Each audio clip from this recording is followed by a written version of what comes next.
The south side of San Antonio is 88% Hispanic, almost 90% Hispanic. So when you look at those conditions, and you look at the conditions uh, around here, they're very similar.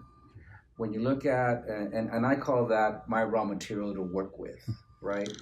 And when you look at the dropout rate, when you look at the education attainment, when you look at the skills gap, and here all of a sudden you have a high-tech manufacturing company coming smack in the middle of that, it's immediate when you see the gaps, right? And what do we need to do to sustain the company long term with what we have available?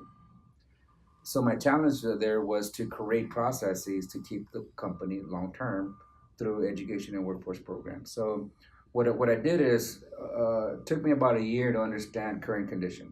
I would visit the schools. I would visit nonprofits, chambers. You know, there's 22 chambers of commerce in San Antonio. It's crazy. There's 19 school districts. It's crazy. So so when we start looking at how are we all not working together and what do we need to work together and understand the gaps, that was a huge challenge. I'll tell you that we learned a lot from the Toyota way is go and see. But going out there and seeing and understanding those conditions to me was brought a lot of value to me and what I brought to the table. At that time, when I started engaging the south side of San Antonio, which was in 2010, the local high school that was adjacent to the Toyota plant in the same district was at 89% financially disadvantaged families, and you measure that through free lunch.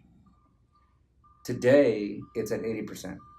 So when we start looking at where were we and where we are today and why, is because of the workforce programs that we put together and the collaboration. We've created some social mobility, and so now that process is in place, and you can see the trend now where it's going to be in the future. Those are the kind of practices that I'd like to bring here to Brownsville. Understand what are the gaps and how can we work together to mitigate those gaps through effective processes.